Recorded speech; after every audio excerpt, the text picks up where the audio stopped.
Do you like avocados? Avocado oil, avocado butter, and everything avocado? Well, then I think you would like this butter, and I would highly recommend that you stay and watch this video, because this beautiful, smooth, silky butter that you see me piping is actually a brand new product called aloe-vera butter. So let's get right into the process of making this aloe-vera butter. First of all, I found these almost overripe avocados in my fridge because I had traveled and I came back and I found that my husband had generously bought a bunch of avocados and left them in the fridge. And I was like, you know what? It is time to make this aloe-vera butter, because actually how I even came across this recipe was that a few months ago on TikTok, I saw this lady making her own avocado butter, and she used actual avocados, and she went through this entire process, used a bunch of ingredients, and I was really intrigued because I love avocados and I love how avocados make your hair look and feel after you've used them, especially like for a deep conditioner. So I said, I have to try this, I have to try it. And alhamdulillah, I was able to do it now that I had a bunch of avocados just waiting to be used. So first of all, I washed these avocados. I believe they were like 7 in number. And then I found a spoon and started scraping out all the flesh from inside the avocado. And my daughter is helping me. She's the one filming. Thank you very much, sweet darling. You just keep on spilling the avocado. I know. Wait, is it avocado? Yep. Oh. Wait, Mommy, are you going to blend it? Yes. I want to blend. I decided to scrape the avocados right into this pot because this is a process that involves heat. After I'm done with that heating process, I can transfer it into another bowl. So that's exactly what I did. Right here, as you see, I'm pouring some jojoba oil just to help the avocado release more of its oil. And I found a worm. Can you believe it? It was actually my daughter who pointed it out for me. I had not seen it. She said, "Mommy, look, a worm inside the avocado." So I was able to lift it up with a spoon and we continued on. And also to make the blending process easier and make the whole consistency of this avocado butter to be lighter, or here I should say avocado mix. Anyways, I went straight in with my immersion blender and I blended it until I was happy with the consistency. So once again, as you can see, the addition of the jojoba oil makes it much easier to blend.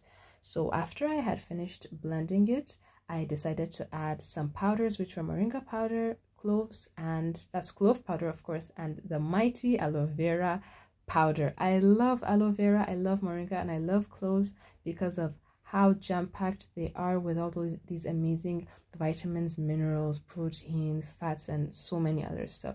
Especially aloe vera. I just love aloe vera. I try to make sure that I incorporate aloe vera into every single one of my products.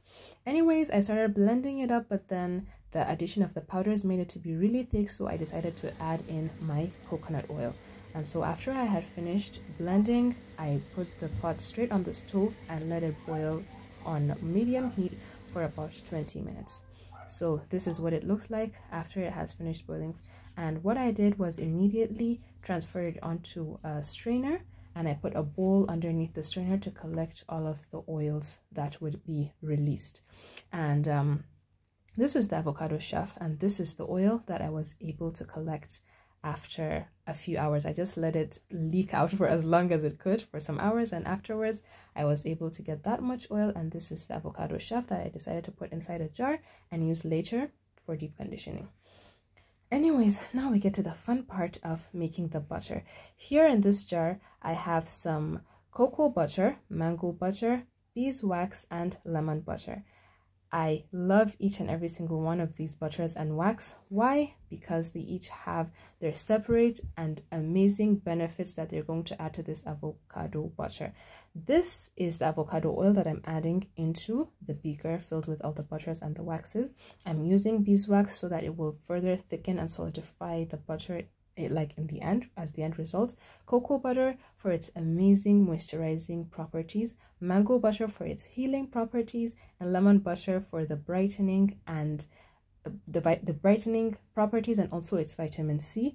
and also because of the lovely scent. I love citrus, I love lemons, and I just love everything about lemons, limes, the entire citrus family.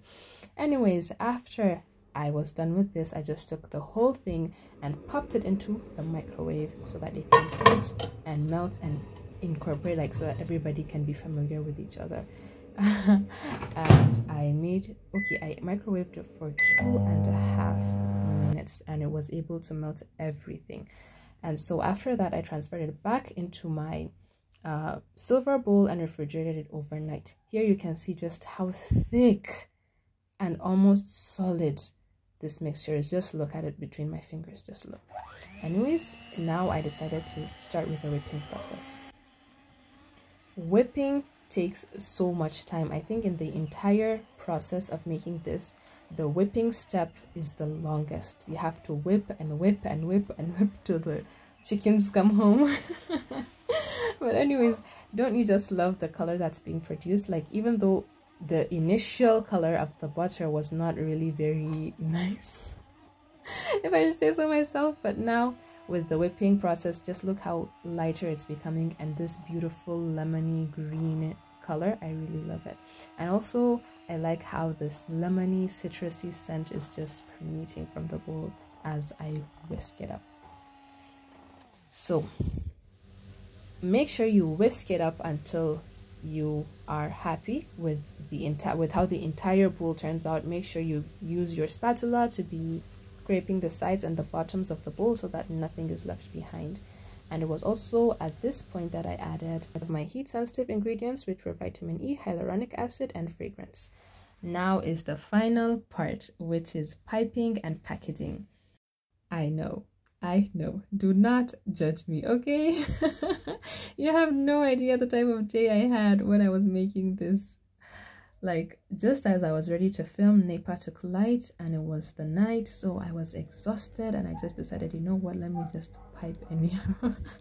But you know what, let's not focus on the piping, let's focus instead on the rich, beautiful, unique green color, and also the stability, the thickness, the consistency, and the smoothness of the butter. Because just look at how it is holding its shape.